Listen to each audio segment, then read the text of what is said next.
굿모닝 여러분, 실리콘밸리 목사 백봉기입니다. 오늘도 주님과 함께 행복한 교회, 화목한 가정, 형통한 기업 세우시기를 축복합니다.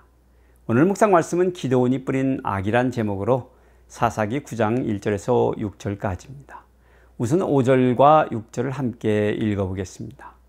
오브라에 있는 그의 아버지의 집으로 가서 여룻바알의 아들 곧 자기 형제 70명을 한 바위 위에서 죽였으되 다만 여룻바알의 막내 아들 요담은 스스로 숨었으므로 남으니라. 세겜의 모든 사람과 밀로 모든 족속이 모여서 세겜에 있는 상수리나무 기둥 곁에서 아비멜렉을 왕으로 삼으니라. 아멘.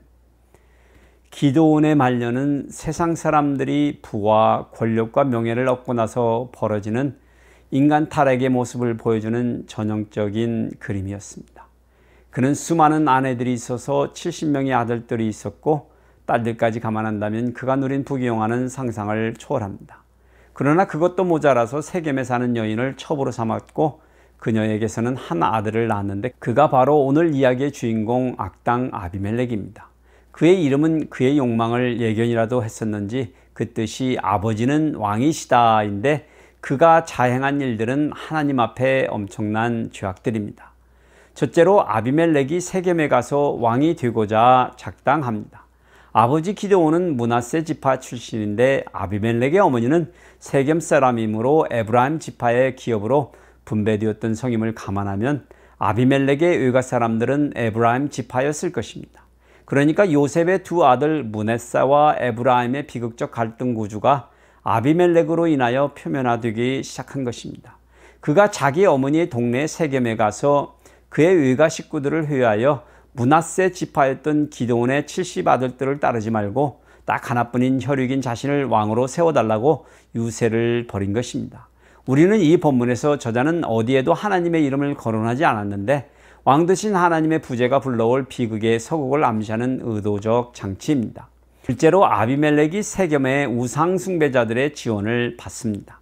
그렇게 하여 그의 외가 사람들이 나서서 세겜 사람들을 회유하였고 그들이 온 족속들이 아비멜렉을 왕으로 세우기를 동의합니다. 그들은 아비멜렉의 힘을 키우도록 자금을 동원해 주었는데 그 자금의 출처가 흥미롭습니다.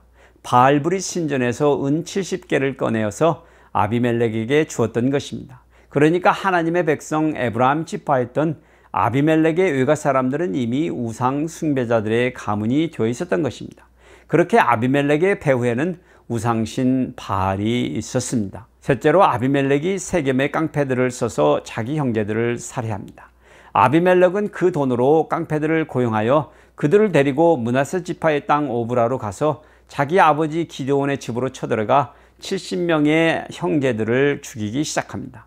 막내 아들 요담만 숨어서 겨우 살아남고 다른 모든 형제들은 그날 다 죽임을 당했습니다.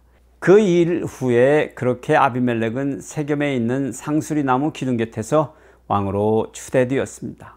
상수리나무 기둥은 우상 숭배를 상징하는 신물입니다. 그러니 그들은 분명 아비멜렉을 우상신들을 섬기는 의식 가운데 왕으로 세웠을 것입니다. 그렇게 하여 아비멜렉이 세겜 사람들과 밀로 족속들의 왕이 되었습니다. 그렇습니다. 악은 죄를 낳고 죄는 죽음을 낳습니다. 한 시대의 영웅이었던 기드온의 말년에 태어난 사생아 아비멜렉은 자신이 왕이 되고 싶은 욕망에 사로잡혀 가지 말아야 할 길을 간 불행한 사람이었습니다. 그에게는 자기 아버지의 배다른 70명의 아들들은 분노의 대상이었을 것입니다. 첩에게 난 사생아 취급을 받으며 살아온 그였을 것입니다. 그러나 그러한 처지가 그의 잘못된 선택을 지지하지 않습니다. 그럴 때일수록 더욱더 왕 되신 하나님께 순종하는 삶을 살아야 했습니다.